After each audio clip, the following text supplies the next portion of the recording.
the meeting was at night, right? Iya Pak, maaf banget tadi itu ada kemacetan, terus ada truk, terus ada kendala lah Pak. Maaf ya Pak. You text on the way 30 minutes ago. Iya Pak, on the way itu maksudnya on the way dari kamar, bukan dari sini. Wait, you mean you were still at home? Ya kan OTW itu niat Bapak, yang penting semangat dulu. So in Jakarta, on the way means still planning the journey. Betul Bapak, kita pakai spiritual journey dulu, baru pakai physical journey. Dan di sini kita bisa ambil kesimpulan bahwasanya dalam budaya Indonesia, keterlambatan sering dianggap itu hal-hal yang wajar. Asal ada alasan sosial yang kayak bisa dibilang masuk akal gitu loh. Seperti macet, hujan, atau misalnya tadi ketemu tetangga, atau misalnya nabrak kucing gitu. Pokoknya alasan itu berbau sosial, maka akan dianggap itu etis gitu. Nah, sedangkan ya kalau kita bandingkan ya di budaya barat, waktu itu adalah simbol profesionalisme atau rasa hormat atau rasa menghargai kepada orang yang misalnya kita bikin janjinya begitu. Nah, sehingga yang boleh kita lakukan itu dalam scene pertama ini adalah pertama beri kabar jika ada keterlambatan, dan kabarnya ini harus benar-benar etis gitu loh. Nggak sekedar alasan sementara atau alasan belaka gitu.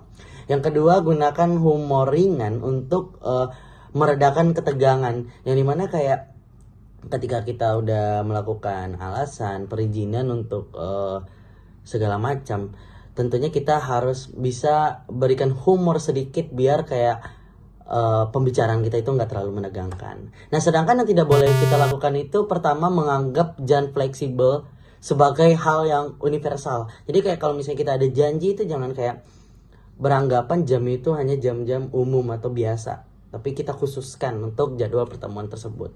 Nah, selanjutnya menunda tanpa komunikasi yang jelas. Apabila terjadi ada penundaan atau perpindahan waktu, tempat segala macam, kita harus bisa memberikan informasinya jelas dan pasti gitu. Oke, mungkin kamu bisa kasih tahu saya, di sini jam 9 itu maksudnya apa ya? Jadi jam 9 itu konsep Bapak, bukan angka. Jadi kadang ada 9.10, ada kadang 9.30, itu tergantung situasi Bapak. Kalau di negara saya, kalau kita telat menit itu bisa dimarahin bos bisa marah. Kalau di sini bos malah baru buka laptop Bapak. Jadi yang penting semua itu datang dengan senang hati. Wow, so peace is more important than punctuality. Betul, bagi kami itu kecepatan waktu itu menurut suasana hati Bapak. Jadi bukan sekedar jarum jam, tapi suasana hati yang nyaman, baik, dan suasana yang nyaman untuk kita semua. Untuk scene 2 ini kita ada dua tipe budaya waktu, yang dimana pertama itu monokronik, yang dimana waktu itu linear atau satu hal diselesaikan terlebih dahulu. Nah, contoh negara yang memakai waktu monokronik ini pertama negara Amerika, negara Jerman, dan negara lainnya. Yang dimana tuh kayak waktu itu dikhususkan satu-satu, tidak diberikan secara umum gitu. Nah, selanjutnya kita masuk ke waktu kedua, yakni polikronik, yang dimana waktu itu fleksibel, bisa multitasking dan menyesuaikan kondisi gitu.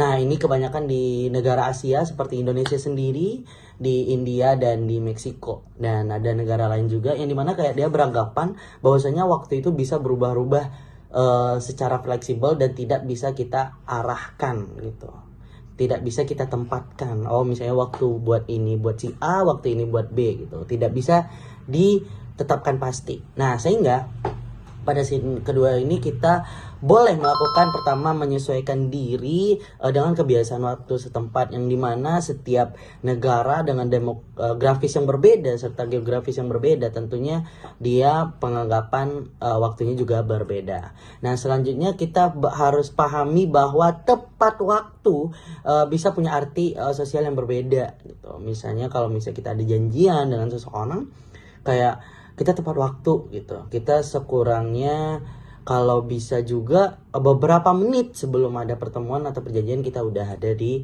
tempat yang dijanjikan. Nah, sehingga ada juga hal yang tidak boleh kita lakukan. Yang pertama, langsung menghakimi pihak lain sebagai tindak disiplin. Apabila nih ada suatu saat kita tuh janjian sama orang lain dan ternyata orang lain itu terlambat atau orang lain itu tiba-tiba mengubah schedule apa segala macam, apabila alasan itu masih etis dan bagaimana nantinya dan informasi yang kita dapatkan itu jelas, kita tidak bisa menghakiminya secara langsung gitu. Oke Rina, jadi minggu depan kita ada unit di jam 9 lagi. Tapi itu jam 9 saya atau jam 9 kamu? Jam 9 saya itu sekitar jam 9, jam 9 lewat 5, jam 9 lewat 15, jadi tergantung. Oke, kalau gitu saya bikin 2 set alarm. Yang set pertama itu di jam dunia nyata dan yang set kedua itu di jamnya kamu. Aku udah mulai Indonesianize, bentar lagi Bapak juga bisa bilang mau OTW padahal baru nanti. Saya sudah cakap dengan kata-kata sebentar lagi karena itu menurut saya itu adalah lubang waktu. Oke, untuk scene ketiga, ini yang boleh kita lakukan yang pertama, gunakan kompromi waktu nih. Misalnya jam 9 lebih, toleransinya itu 10 menit. Jadi kayak kita ada janjian jam 9, jadi kita bisa toleransi kepada orang itu sekisaran ya 10 menit habis dari jam 9, jadi kayak jam 9 lewat 10 gitu. Nah, yang kedua, harga fleksibilitas tanpa kehilangan profesionalisme. Sini gini, kalau misalnya terjadi pertukaran atau bagaimana, kita tetap ada simbol-simbol profesionalismenya. Bukan hanya sekedar kayak, oh saya cuma pengen jam segini, saya pengen pindahin ke sini karena ini tempatnya, karena ini tuh enggak. Oke. Sehingga kita juga tidak boleh melakukan, pertama, memaksakan standar budaya sendiri secara kaku. Ya, ini kita tahu banget karena kita belajar atau berhadapan dengan orang dengan budaya yang berbeda. Kita harus juga fleksibel untuk menghadapi orang tersebut. Selanjutnya, menganggap kelonggaran waktu itu sama dengan kelonggaran tanggung jawab. Kita nggak tahu gimana nanti orang yang kita berikan janji atau bagaimana berbicara kepada kita, sehingga kita nggak tahu dia bisa, apakah dia bisa on time, apakah dia bisa tepat waktu, apakah dia bisa nantinya sesuai dengan yang kita inginkan. Jadi kesimpulan hari ini, jam di Indonesia itu seperti cinta, datang bisa kapan saja. Betul, tapi kalau datang pasti penuh niat baik. Oke, minggu depan kita meeting lagi di jam 9 waktu semesta Indonesia.